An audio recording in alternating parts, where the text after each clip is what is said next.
Bonjour, bienvenue sur la Voix de Morgane, ou re-bienvenue peut-être. Je vais reprendre la lecture des Les grands cimetières sous la lune de Bernanos.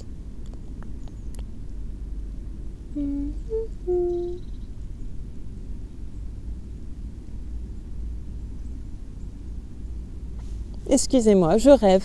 Je rêvasse des fois. Je pars dans mes pensées, c'est fini. Il n'y a plus rien. Allons-y, c'est parti.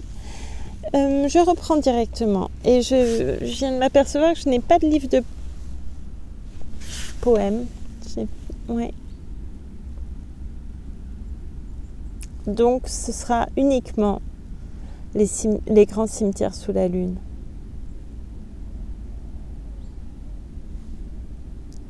Je vous remercie. À tout à l'heure après la lecture. Vous me direz que ces gens-là étaient des saints. Non, je vous assure, ce n'étaient pas des saints, c'étaient des résignés. Il y a dans tout homme une énorme capacité de résignation. L'homme est naturellement résigné. C'est d'ailleurs pourquoi il dure. Car vous pensez bien qu'autrement, l'animal logicien n'aurait pu supporter d'être le jouet des choses. Voilà des millénaires que le dernier d'entre eux se serait brisé la tête contre les murs de sa caverne en rognant son âme. Les saints ne se résignent pas, du moins au sens où l'entend le monde. S'ils souffrent en silence les injustices dont s'émeuvent les médiocres, c'est pour mieux retourner contre l'injustice, contre son visage d'airain, toutes les forces de leur grande âme. Les colères, filles du désespoir, rampent et se tordent comme des vers. La prière est, en somme, la seule révolte qui se tienne debout. L'homme est naturellement résigné. L'homme moderne plus que les autres en raison de l'extrême solitude où le laisse une société qui ne connaît plus guère entre les êtres que les rapports d'argent. Mais nous aurions tort de croire que cette résignation en fait un animal inoffensif. Elle concentre en lui des poisons qui le rendent disponible le moment venu pour toute espèce de violence. Le peuple des démocraties n'est qu'une foule perpétuellement tenue en haleine par l'orateur invisible, les voix venues de tous les coins de la terre, les voix qui la prennent aux entrailles, d'autant plus puissantes sur ses nerfs qu'elles s'appliquent à parler le langage même de ses désirs, de ses haines, de ses terreurs. Il est vrai que les démocraties parlementaires, plus excitées, manquent de tempérament. Les dictatoriales, elles, ont le feu au ventre. Les démocraties impériales sont des démocraties en rut. La colère des imbéciles remplit le monde. Dans leur colère, l'idée de rédemption les travaille, car elle fait le fond de toute espérance humaine. C'est le même instinct qui a jeté l'Europe sur l'Asie au temps des croisades. Mais en ce temps-là, l'Europe était chrétienne. Les imbéciles appartenaient à la chrétienté. Or, un chrétien peut être ceci ou cela, une brute, un idiot ou un fou. Il ne peut pas être tout à fait un imbécile. Je parle des chrétiens nés chrétiens, des chrétiens d'État, des chrétiens de chrétienté. Bref, des chrétiens nés en pleine terre chrétienne et qui grandissent libres, consomment l'une après l'autre, sous le soleil ou l'averse, toutes les saisons de leur vie. Dieu me garde de les comparer à ces cornichons sans sève que les curés font pousser dans des petits pots à l'abri des courants d'air. Pour un chrétien de chrétienté, l'Évangile n'est pas seulement une anthologie dont on lit un morceau chaque dimanche dans son livre de messe et à laquelle il est permis de préférer le jardin des âmes pieuses du Paix prudent ou les petites fleurs dévotes du chanoine boudin. L'Évangile informe les lois, les mœurs, les peines et jusqu'au plaisir, car l'humble espoir de l'homme ainsi que le fruit des entrailles y est béni. Vous pouvez faire là-dessus des plaisanteries que vous voudrez, les plaisanteries que vous voudrez. Je ne sais pas grand-chose d'utile, mais je sais ce que c'est que l'espérance du royaume de Dieu, et ça n'est pas rien, parole d'honneur. Vous ne me croyez pas? Tant pis. Peut-être que cette espérance reviendra-t-elle visiter son peuple. Peut-être la respirerons-nous tous un jour, tous ensemble, un matin des jours, avec le miel de l'aube. Vous ne vous en souciez pas? Qu'importe. Ceux qui refuseront alors de l'accueillir dans leur cœur la reconnaîtront du moins à ce signe. Les hommes qui détournent aujourd'hui les yeux sur votre passage ou ricanent lorsque vous leur avez tourné le dos viendront droit vers vous avec un regard d'homme. À ce signe, je le répète, vous saurez que votre temps n'est plus. Les imbéciles sont travaillés par l'idée de rédemption. Évidemment, si vous interrogez le premier venu d'entre eux, il vous répondra qu'une telle imagination n'a jamais effleuré sa pensée, ou même qu'il ne sait pas très exactement ce que vous voulez dire. Car un imbécile ne dispose d'aucun instrument mental lui permettant de rentrer en lui-même, il n'explore que la surface de son être. Mais quoi ? Parce qu'un nègre avec sa misérable houe ne fait qu'égratigner le sol juste assez pour qu'il pousse un peu de mil, la terre n'en est pas moins riche et capable d'une autre moisson ? D'ailleurs, que savez-vous d'un médiocre aussi longtemps que vous ne l'avez pas observé parmi d'autres médiocres de sa race dans la communion de la joie, de la haine, du plaisir ou de l'horreur ? Il est vrai que chaque médiocrité paraît solidement défendue contre toute médiocrité d'une autre espèce. Mais les immenses efforts des démocraties ont fini par briser l'obstacle. Vous avez réussi ce coup prodigieux, ce coup unique, vous avez détruit la sécurité des médiocres. Elle paraissait pourtant inséparable de la médiocrité, sa substance même. Pour être médiocre, néanmoins, on n'est pas forcément un abruti.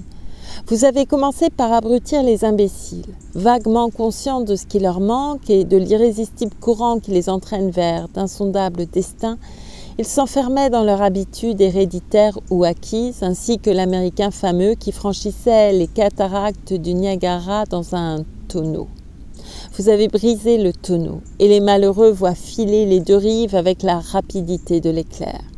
Sans doute, un notaire de Landerneau, il y a 2 siècles, ne croyait pas sa ville natale plus durable que Carthage ou Memphis, mais au train où vont les choses, il s'y sentira demain à peu près aussi en sûreté que dans un lit dressé en plein vent sur une place publique.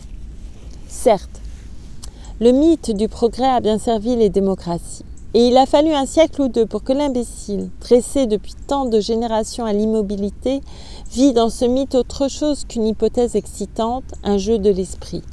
L'imbécile est sédentaire, mais il a toujours lu volontiers les récits d'explorateurs. Imaginez un de ces voyageurs en chambre qui s'aperçoit tout à coup que le plancher bouge. Il se jette à la fenêtre, l'ouvre, cherche la maison d'en face, reçoit en pleine figure l'écume sifflante et découvre qu'il est parti. Le mot « départ » ne convient guère ici d'ailleurs. Car si le regard de l'homme moderne ne peut plus se poser sur rien de fixe, cause insigne du mal de mer, le pauvre diable n'a pas l'impression d'aller quelque part. Je veux dire que ses embêtements sont toujours les mêmes, bien que multipliés en apparence grâce à un effet de perspective. Aucune autre manière vraiment nouvelle de faire l'amour, aucune nouvelle manière de crever. Tout cela est simple, très simple. Demain, ce sera plus simple encore. Si simple qu'on ne pourra plus rien écrire d'intelligible sur le malheur des hommes dont les causes immédiates décourageront l'analyse. Les premiers symptômes d'une maladie mortelle fournissent au professeur le sujet de brillantes leçons, mais toutes les maladies mortelles présentent le même phénomène ultime, l'arrêt du cœur. Il n'y a pas grand-chose à dire là-dessus. Votre société ne mourra pas autrement. Vous discuterez encore des pourquoi et des comment, et déjà les artères ne battront plus. L'image me semble juste, car la réforme des institutions vient trop tard lorsque la déception des peuples est devenue irréparable, lorsque le cœur des peuples est brisé. Pardon, j'ai un peu chaud.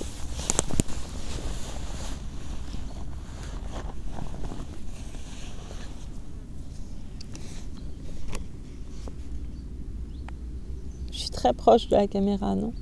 Ou la caméra est très proche de moi. Hop là ! Pas beaucoup mieux, mais c'est déjà. Je sais qu'un tel langage a de quoi faire sourire les entrepreneurs de réalisme politique. Qu'est-ce que c'est qu'un cœur de peuple ? Où le place-t-on ? Les doctrinaires du réalisme politique ont un faible pour Machiavel. Faute de mieux, les doctrinaires du réalisme politique ont mis Machiavel à la mode. C'est bien la dernière imprudence qu'auraient dû se permettre les disciples de Machiavel. Vous voyez d'ici ce tricheur qui, avant de s'asseoir à la table de jeu, fait hommage à ses partenaires d'un petit traité de sa façon sur l'art de tricher, avec une dédicace flatteuse pour chacun de ces messieurs. Machiavel n'écrivait qu'à l'adresse d'un certain nombre d'initiés. Les doctrinaires du réalisme politique parlent au public.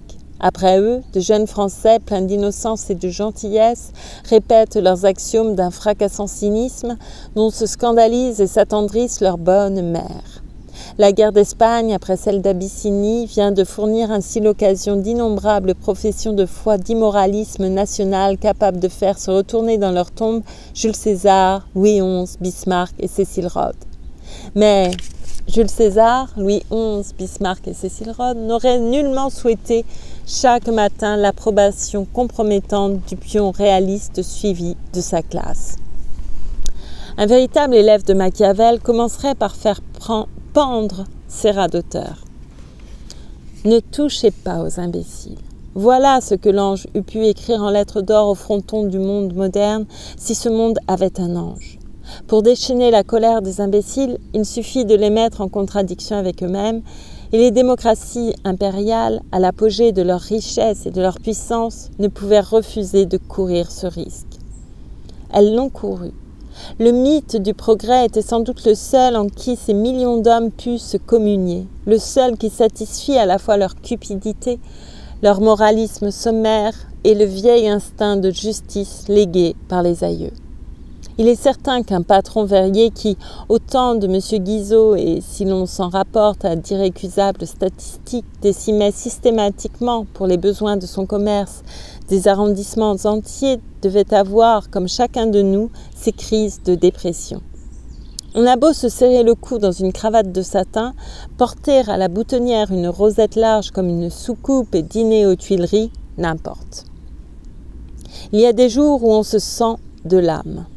Oh, bien entendu, les arrière-petits-fils de ces gens-là sont aujourd'hui des garçons très bien, du modèle en cours, net, sportif, plus ou moins apparenté. Beaucoup d'entre eux se proclament royalistes et parlent des écus de l'aïeul avec le mouvement de menton vainqueur d'un descendant de Godefroy de Bouillon affirmant ses droits sur le royaume de Jérusalem. Sacrés petits farceurs. Leur excuse est-elle celle-ci? Le sens social leur manque. De qui l'aurait-il hérité? Les crimes de l'or ont d'ailleurs un caractère abstrait. Ou peut-être y a-t-il une vertu de l'or? Les victimes de l'or encombrent l'histoire, mais leur reste ne dégage aucune odeur. Il est permis de rapprocher ce fait d'une propriété bien connue des sels du métal magique qui préviennent les effets de la pourriture.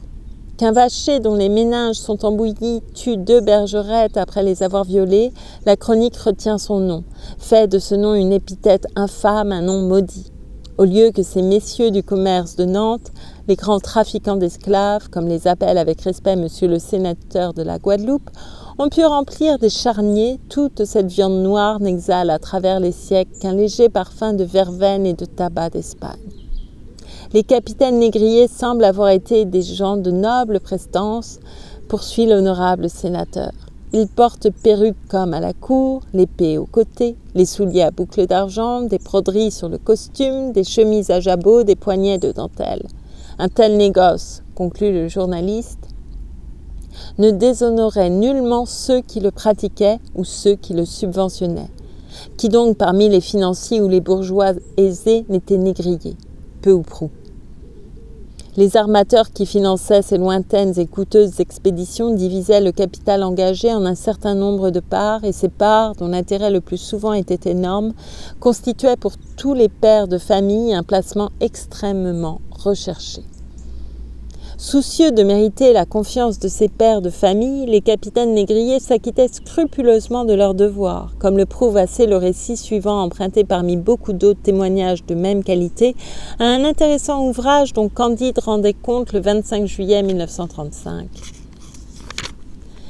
Hier à 8 heures, nous amarrâmes les nègres les plus fautifs aux 4 membres et couchés sur le ventre dessus le pont, et nous les fîmes fouetter. En outre, nous leur fîmes des scarifications sur les fesses pour mieux leur faire ressentir leur faute.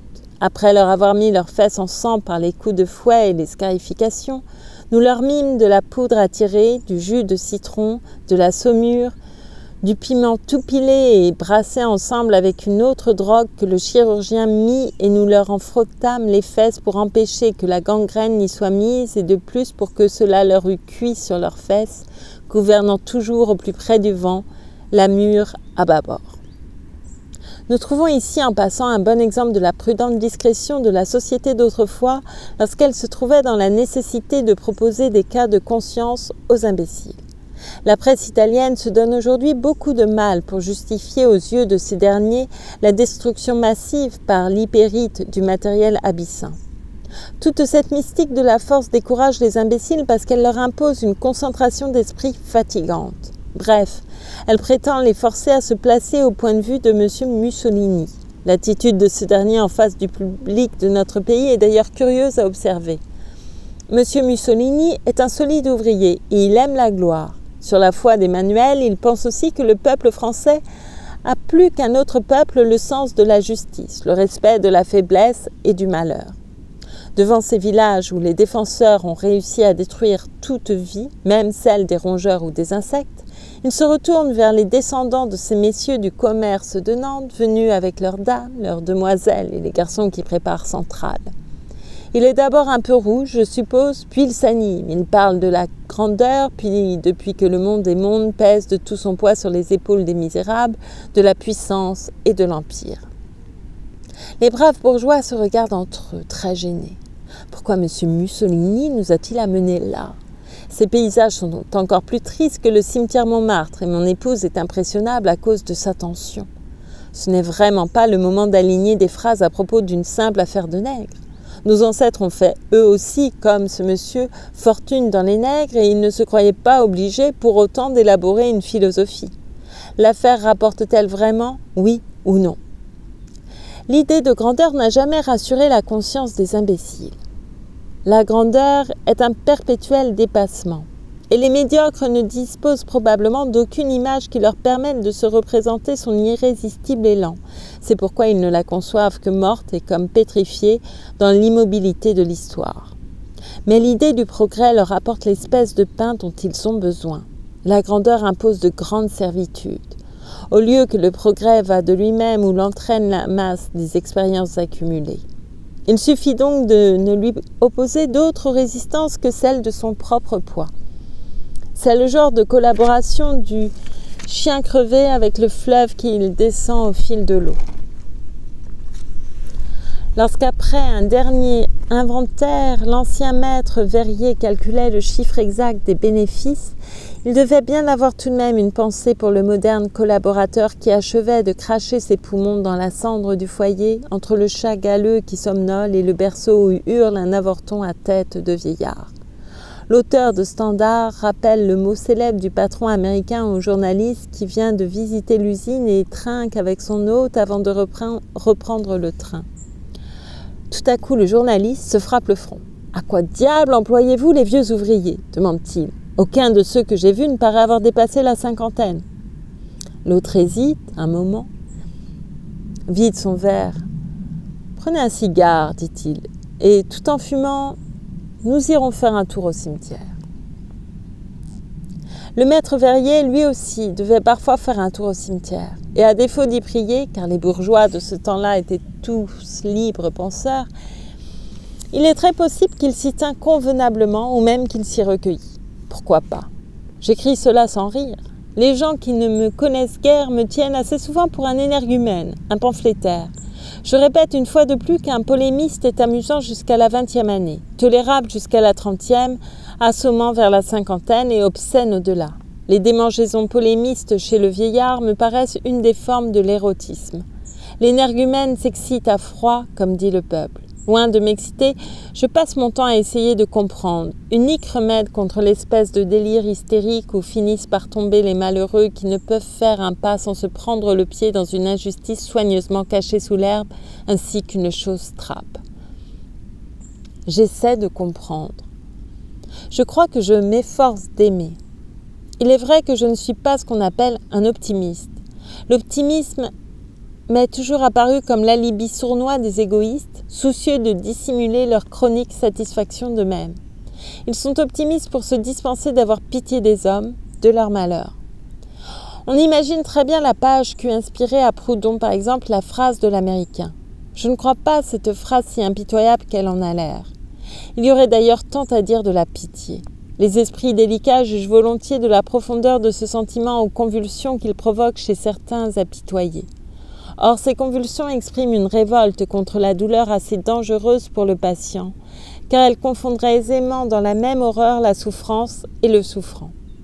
Nous avons tous connu de ces femmes nerveuses qui ne peuvent voir une bestiole blessée sans l'écraser aussitôt avec des grimaces de dégoût peu flatteuses pour l'animal qui probablement n'eût pas demandé mieux que d'aller guérir tranquille au fond de son trou.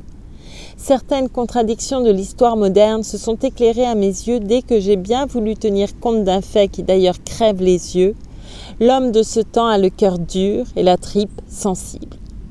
Comme après le déluge, la terre appartiendra peut-être demain aux monstres mous.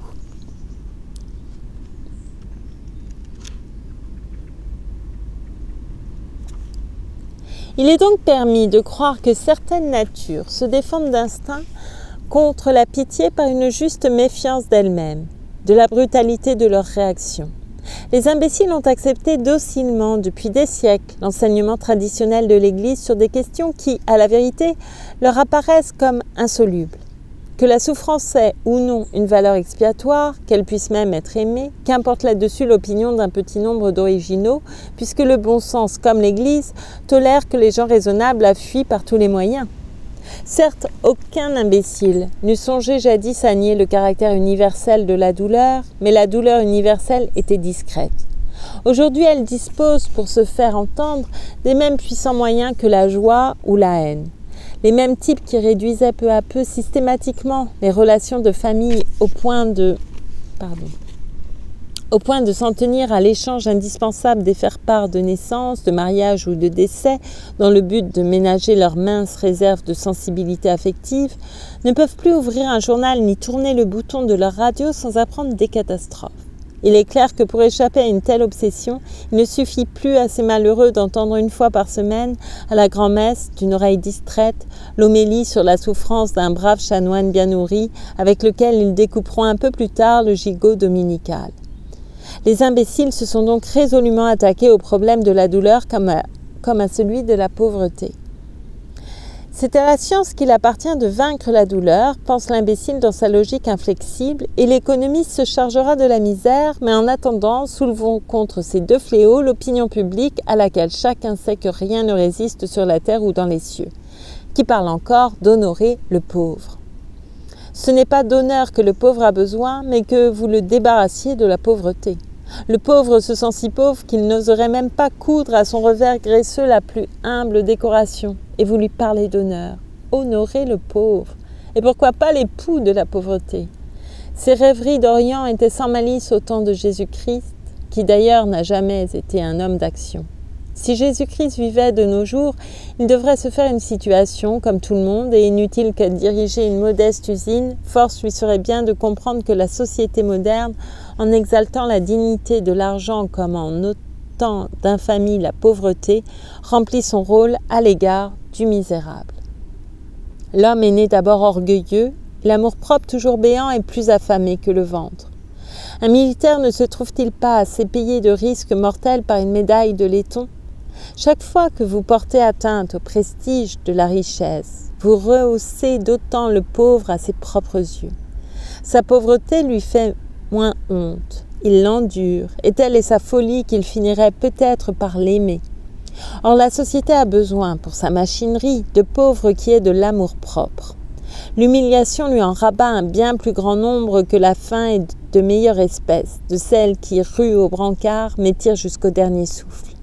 Ils tirent comme leurs pareils meurent à la guerre, non tant par goût de mourir que pour ne pas rougir devant les copains ou encore pour embêter l'adjudant. Si vous ne les tenez pas en haleine, talonnés par le propriétaire, l'épicier, le concierge, sous la perpétuelle menace du déshonneur attaché à la condition de clochard, de vagabond, ils ne cesseront peut-être pas de travailler, mais ils travailleront moins, ou ils voudront travailler à leur manière, ils ne respecteront plus les machines. Un nageur fatigué qui sent sous lui un fond de 500 mètres tire sa coupe avec plus d'ardeur que s'il égratigne des orteils une plage de sable fin. Et remarquez vous-même qu'au temps où les méthodes de l'économie libérale avaient leur entière valeur éducative, leur pleine efficacité, avant la déplorable invention des syndicats, le véritable ouvrier, l'ouvrier formé par vos soins, restait si profondément convaincu d'avoir racheté chaque jour par son travail le déshonneur de sa pauvreté que, vieux ou malade, il fuyait avec une égale horreur l'hospice ou l'hôpital, moins par attachement à la liberté que par honte. honte de ne pouvoir plus se suffire, comme il disait dans son admirable langage. La colère des imbéciles remplit le monde. Elle est sans doute moins à craindre que leur pitié. L'attitude la plus inoffensive de l'imbécile en face de la douleur ou de la misère est celle de l'indifférence imbécile. Malheur à vous si, la boîte à outils sur le dos, il dirige ses mains maladroites, ses cruelles mains vers ces charnières du monde. Mais il a déjà fini de tâter. Il vient de tirer de la boîte à outils une paire de cisailles énormes. En homme pratique, il croit volontiers que la douleur, comme la pauvreté, n'est qu'un vide, un manque, enfin rien. Il s'étonne qu'elle lui résiste. Le pauvre n'est donc pas simplement, par exemple, le citoyen auquel il ne manque qu'un compte en banque pour ressembler au premier venu. Certes, il y a des pauvres de cette espèce, d'ailleurs bien moins nombreux qu'on ne l'imagine, car la vie économique du monde est justement faussée par les pauvres devenus riches, qui sont de faux riches, gardant au sein de la richesse les vices de la pauvreté. Encore ces pauvres-là n'étaient-ils sans doute pas plus de vrais pauvres qu'ils ne sont de vrais riches, une race bâtarde. Mais quel crédit voulez-vous qu'accorde à de telles subtilités le même imbécile dont la plus chère illusion est que les individus ne se distinguent entre eux, de peuple à peuple, qu'en raison du mauvais tour qu'on leur a joué de leur apprendre des langues différentes et qui attendent la réconciliation universelle du développement des institutions.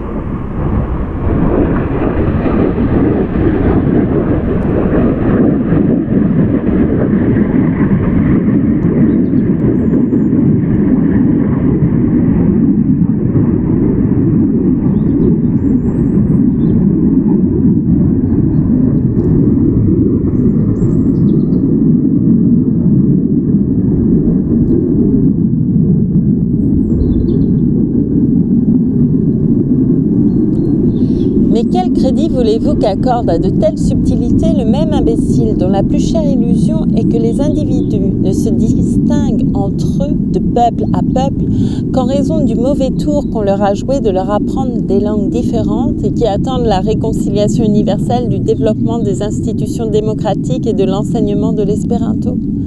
Comment lui ferez-vous entendre qu'il y a un peuple des pauvres et que la tradition de ce peuple-là est la plus ancienne de toutes les traditions du monde? Un peuple de pauvres, non moins sans doute irréductible que le peuple juif. On peut traiter avec ce peuple, on ne le fondera pas dans la masse. Vaille que vaille, il faudra lui laisser ses lois, ses usages et cette expérience si originale de la vie dont vous ne pouvez rien faire, vous autres. Une expérience qui ressemble à celle de l'enfance, à la fois naïve et compliquée, une sagesse maladroite et aussi pure que l'art des vieux imagiers. Encore un coup, il ne s'agit pas d'enrichir les pauvres, car l'or entier de vos mines ne saurait probablement y suffire. Vous ne réussiriez d'ailleurs qu'à multiplier les faux riches. Nulle force au monde n'arrêtera l'or dans son perpétuel écoulement, ne rassemblera en un seul lac d'or les millions de ruisseaux par où s'échappe, plus insaisissable que le mercure, votre métal enchanté. Il ne s'agit pas d'enrichir le pauvre, il s'agit de l'honorer, ou plutôt de lui rendre l'honneur. Le fort ni le faible ne peuvent évidemment vivre sans honneur, mais le faible a plus besoin d'honneur qu'un autre. Cette maxime n'a d'ailleurs rien d'étrange. Il est dangereux de laisser s'avilir les faibles, la pourriture des faibles est un poison pour les forts. Jusqu'où seraient tombées les femmes, vos femmes, si d'un commun accord, au cours des siècles, disposant des moyens de vous les asservir corps et âme, vous ne vous étiez prudemment décidés à les respecter? L'idée qu'un traitant millionnaire puisse devoir céder le pas à un honnête pauvre diable vous paraît sans doute absurde. Prenez garde, cependant, qu'il vous arrive de voir chaque jour des garçons robustes en agir de même avec n'importe quelle femme, vieille ou jeune, laide ou jolie, toutes d'ailleurs parfaitement impuissantes à exiger de tels égards. Vous respectez la femme ou l'enfant, et il ne viendra à l'esprit d'aucun d'entre vous de considérer leur faiblesse ainsi qu'une infirmité un peu honteuse, à peine avouable. Si les mœurs l'ont ainsi emporté sur la violence, pourquoi ne verrait-on pas céder à son tour l'ignoble prestige de l'argent? Oui, l'honneur de l'argent serait peu de choses si vous ne lui apportiez votre sournoise complicité. Je ne suis pas certaine du statut de la femme et de l'enfant. Pas partout en tout cas. Mais n'en a-t-il pas toujours été de même? Non. Mais n'en a-t-il pas toujours été de même au cours des siècles? Dites plutôt que si les hommes d'argent ont souvent disposé des profits du pouvoir, ce pouvoir n'a jamais paru légitime à personne. Il n'y a jamais eu, il n'y aura jamais une légitimité de l'argent. Dès qu'on l'interroge, il se cache, il se terre, il disparaît sous la terre. Même aujourd'hui, sa situation près de la société qu'il contrôle ne diffère pas beaucoup de celle du valet de ferme qui couche avec sa maîtresse veuve et mûre. Il encaisse les bénéfices, mais il appelle en public son amante Notre-Dame, et il lui parle casquette à la main. On fait des triomphes aux reines de beauté, aux stars de cinéma. Vous n'imaginez pas l'un des Rockefeller accueilli à la gare du Nord par les applaudissements des mêmes personnes ardentes qui se pressent autour de M. Tino Rossi. Il est indifférent à ces dernières de donner par leur indiscret transport l'impression qu'elles ont envie de ce petit Corse à la voix d'ambre. Mais elles rougiraient de montrer cet empressement à M. Ford, fût-il aussi beau que M. Robert Taylor. L'argent est maître, soit. Cependant, il n'a même pas de représentant attitré comme une simple puissance de troisième ordre. Il ne figure pas dans les cortèges en grand uniforme. Vous y voyez le juge, en rouge et peau de lapin, le militaire chamarré comme un Suisse de cathédrale, ce Suisse lui-même ouvrant la route au prélat violet, le gendarme, le préfet, l'académicien qui lui ressemble, les députés en habit noir. Vous n'y voyez pas le riche, bien qu'il fasse les frais de la fête et qu'il ait pourtant les moyens de mettre beaucoup de plumes à son chapeau. Monsieur Charles Maurras a trouvé un jour une parole ruisselante de grandeur et de dignité humaine. Ce qui m'étonne, ce n'est pas le désordre, c'est l'ordre. Ce qui devrait nous remplir aussi d'étonnement, c'est que, même en ce monde qui lui appartient, l'argent semble toujours avoir honte de lui-même. M. Roosevelt rappelait dernièrement qu'un quart de la fortune américaine se trouve entre les mains de 60 familles, qui d'ailleurs, par le jeu des alliances, se réduisent à une vingtaine. Certains de ces hommes, auxquels on ne voit même pas un galon sur la manche, disposent de 8 milliards. Oh, je sais bien. Nos jeunes réalistes de droite vont rigoler. Les 200 familles. Eh bien oui, mon gros. J'ignore s'il existe un pays réel comme les docteurs qui vous ensemencent cherchent à le faire croire. Mais il existe à coup sûr une fortune réelle de la France. Cette fortune réelle devrait assurer notre crédit.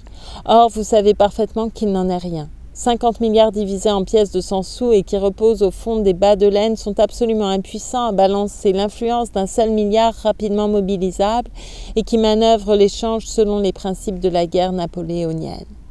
Qu'importe le nombre des régiments que l'ennemi vous oppose, pourvu que vous vous trouviez toujours le plus fort là où il est le plus faible. Et si les écus de 5 livres sont d'une mobilisation difficile, que dire des champs, des forêts ? Il n'est donc pas absurde de prétendre que la richesse réelle d'une nation, si énorme qu'elle paraisse au regard du capital détenu par un petit nombre de particuliers, n'est nullement à l'abri des entreprises de ces derniers. Je crois partager sur ce point l'opinion de M. Charles Maurras, qui a étudié bien avant moi le mécanisme de la conquête juive. Pourquoi diable voudriez-vous que les plutocrates français n'aient pas adopté les méthodes de gens auxquels ils ont marié leurs filles ? Jeune réaliste, je sais que de telles considérations ne troublent nullement vos nuits innocentes. Que vous importent les champs, les vignes ? Voilà le franc qui dégringole. Veine, le ministère va tomber. Malheureusement, le problème ne se pose pas exactement comme vous le pensez. Ce n'est pas pour le franc que j'ai peur, mes pauvres garçons, c'est pour vous. Le franc finira toujours par récupérer sa valeur. Cette valeur correspondra tôt ou tard à la place que la France occupe dans le monde, aux besoins que le monde a de mon pays. L'ennemi le sait bien. L'ennemi attend seulement l'heure où les conseillers financiers cligneront de l'œil en silence vers les conseillers militaires. Alors le franc remontera peu à peu la pente, mes enfants, mais ce ne sera nullement par les mêmes moyens qui servent aujourd'hui à la lui faire descendre. Vous le revaloriserez avec votre sang, imbécile.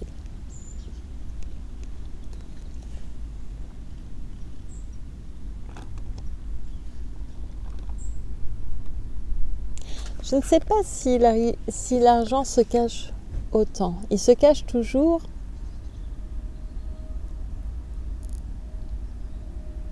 Mais peut-être pas autant. Ne serait-ce que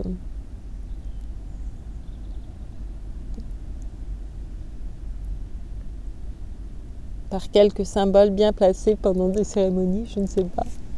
Je sais pas. J'avoue que la vie des agents de change deviendra un drame échillien si ces messieurs croyaient échanger entre eux, au comptant ou à terme, non des fafiaux, mais des hommes. Il ne faut pas que la vie d'un agent de change soit un drame échillien. Le peuple, lui, n'en a pas moins toujours vaguement pensé que le mince filet de métal précieux prenait sa source dans les cimetières, puis s'enfonçait parfois on ne sait où, pour soudre de nouveau, un beau jour, dans d'autres cimetières, des cimetières frais. Que voulez-vous?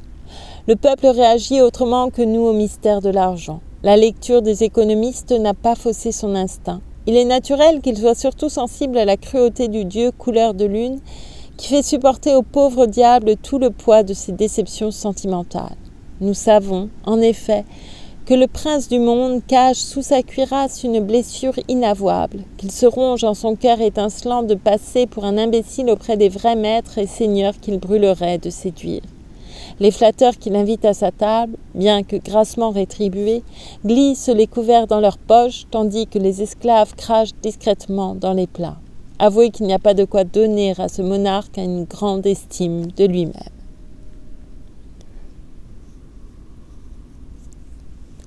Car si l'argent ne sollicite pas encore la reconnaissance publique de sa souveraineté, ce n'est pas tant par astuce et prudence que par une insurmontable timidité. Ceux qui échappent à son empire connaissent sa force, à 1 liard près. Il ignore tout de la leur.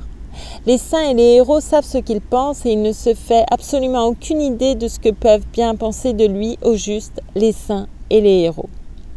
Il est certain que le seul amour de l'argent n'a jamais fait que des maniaques, des obsédés que la société connaît à peine qui gênent et pourrissent dans les régions ténébreuses, ainsi que des champignons de Paris. L'avarice n'est pas une passion, mais un vice. Le monde n'est pas vicieux, comme se l'imaginent les chastetés torturées. Le monde est au risque. Il y a là de quoi faire éclater de rire les sages dont la morale est celle de l'épargne. Mais s'ils ne risquent rien eux-mêmes, ils vivent du risque des autres.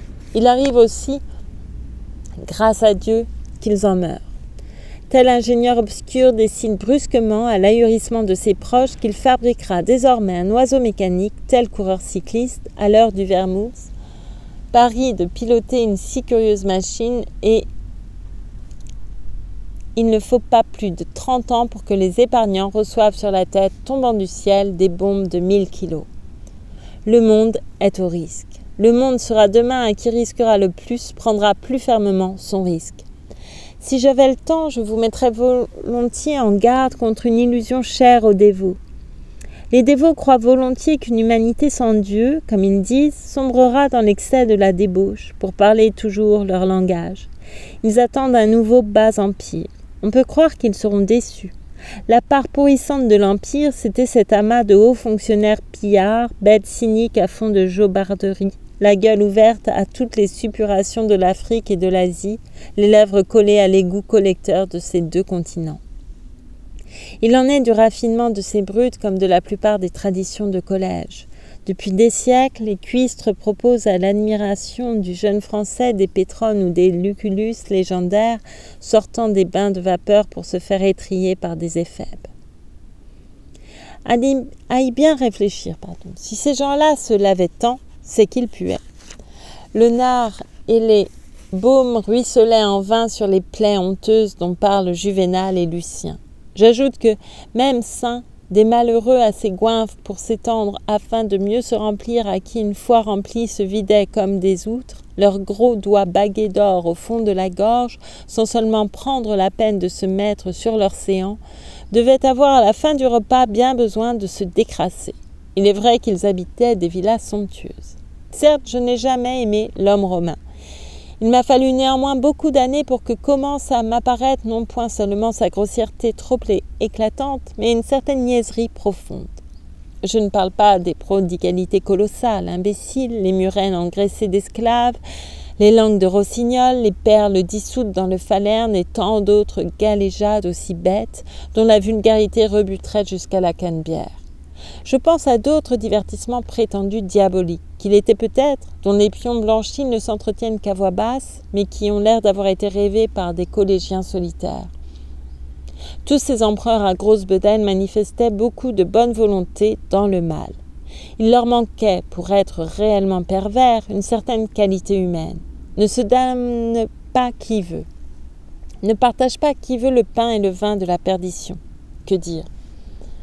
Nul ne peut offenser Dieu cruellement qui ne porte en lui de quoi l'aimer et le servir. Hors compte à faire avec Dieu de tels salauds. Suétone n'a peint en somme que des rois nègres.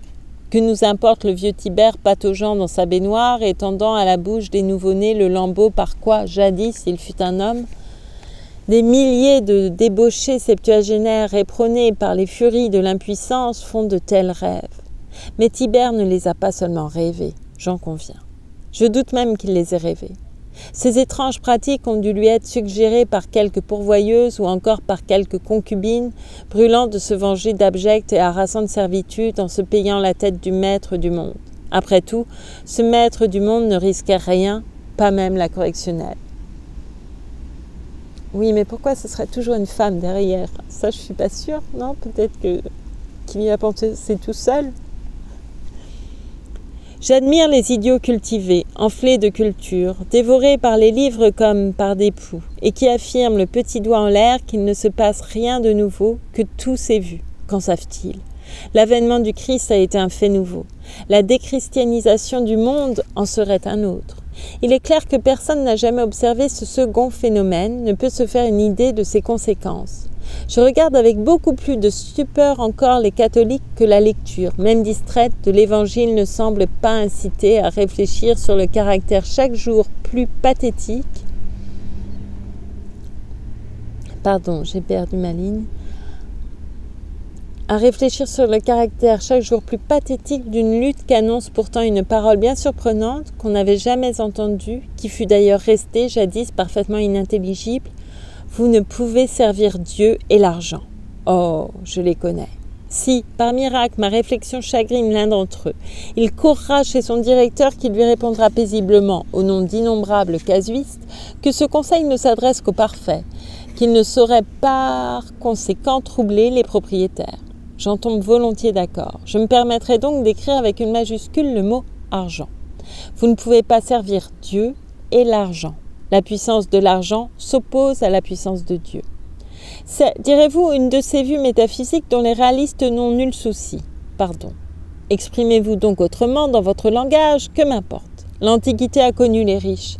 Beaucoup d'hommes y ont souffert d'une injuste répartition des biens, de l'égoïsme, de la rapacité, de l'orgueil des riches, bien qu'on ne pense pas assez peut-être à ces milliers de laboureurs, pâtres, bergers, pêcheurs ou chasseurs auxquels la médiocrité des moyens de communication permettait de vivre pauvres et libres dans leur solitude inaccessible.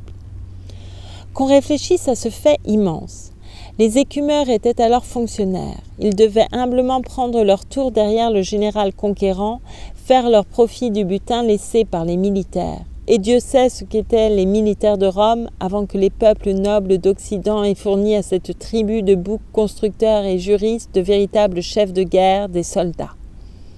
Bref, en ces temps lointains, les hommes d'argent exploitaient le monde au hasard d'expéditions fructueuses, ils ne l'organisaient pas.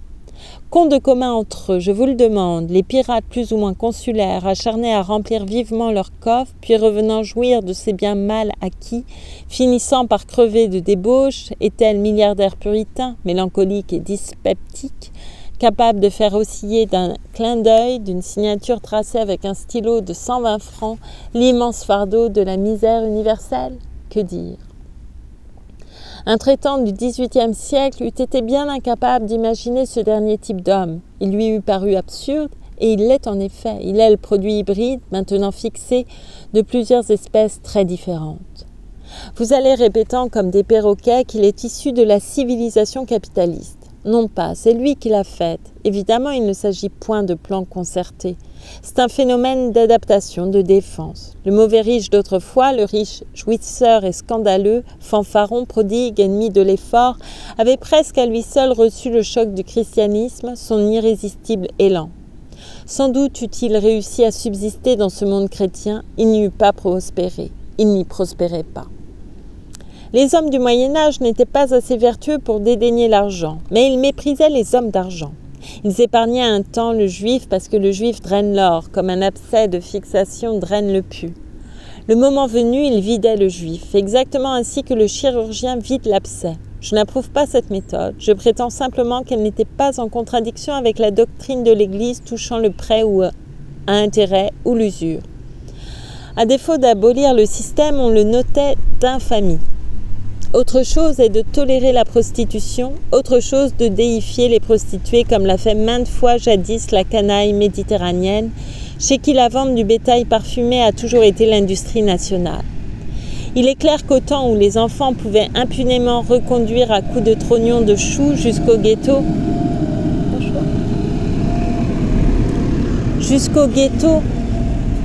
le plus opulent capitaliste, porteur de l'insigne jaune, l'argent manquait du prestige moral nécessaire à ses desseins.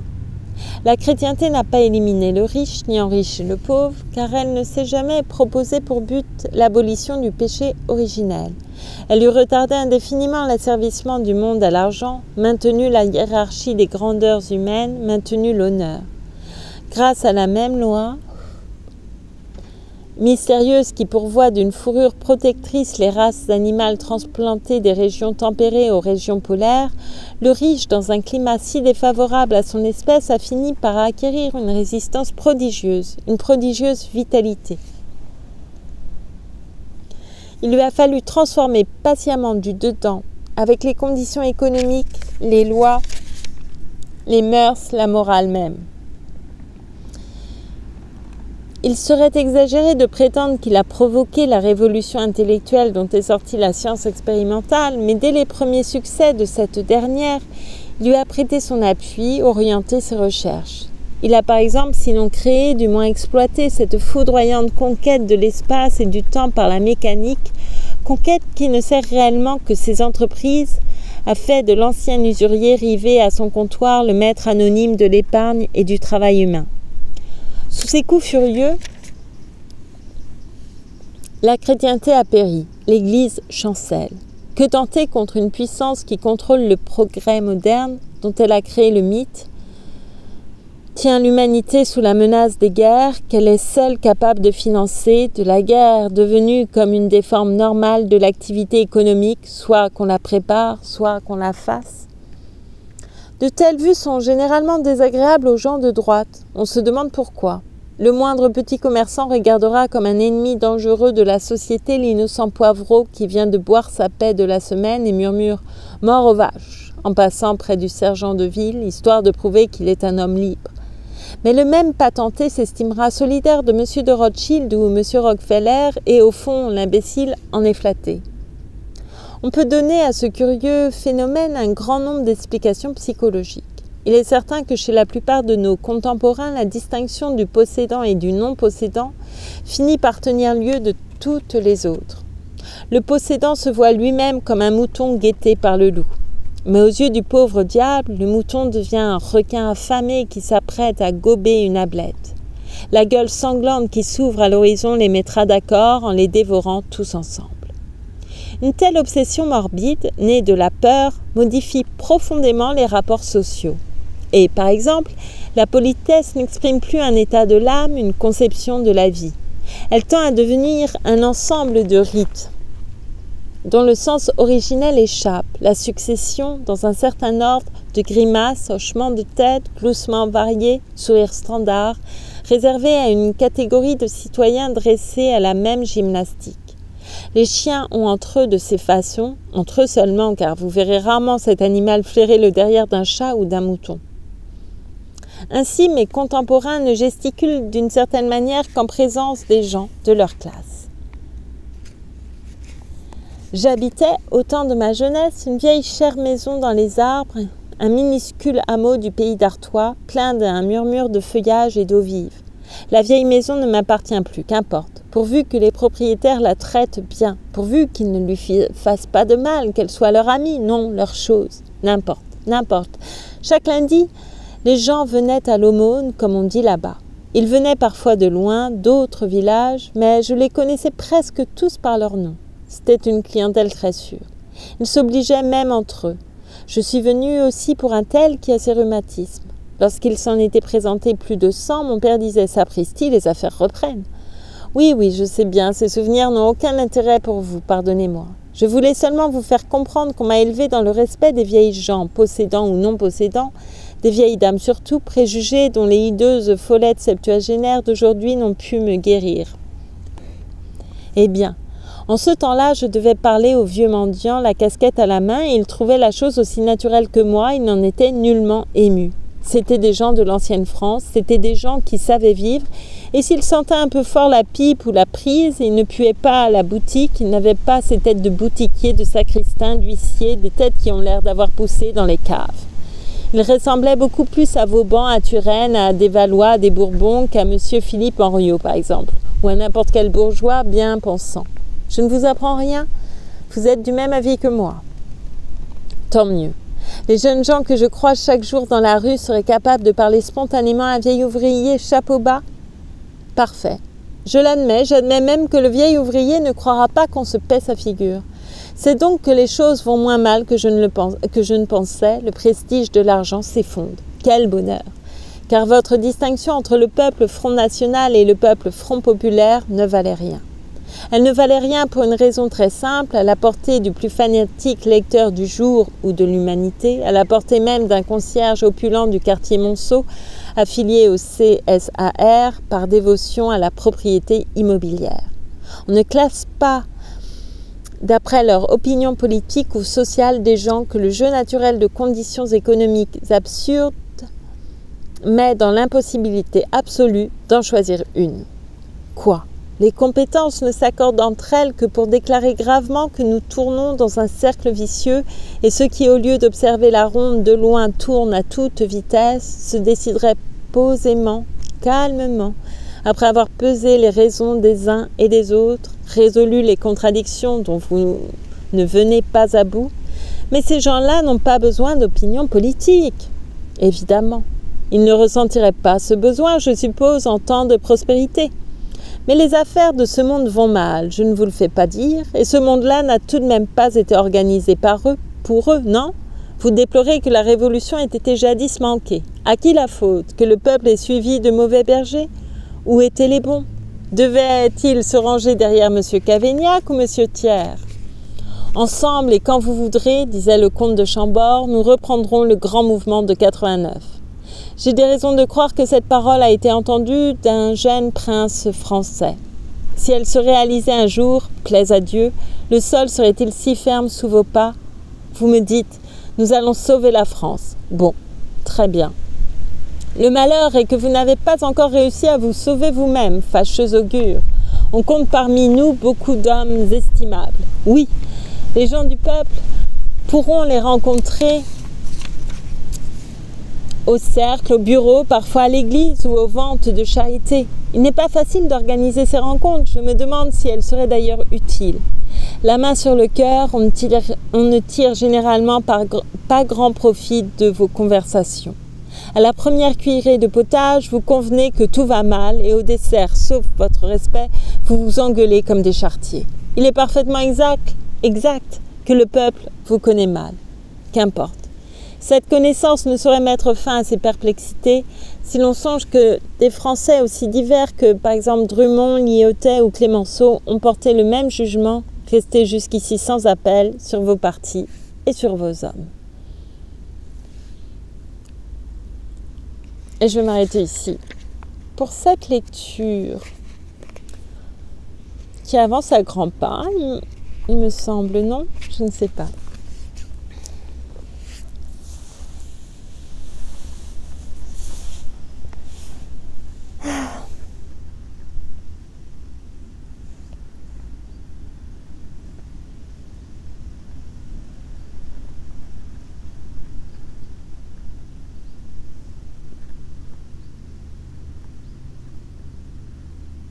Je vous remercie beaucoup pour votre écoute et je vous souhaite une très belle journée, une très belle soirée.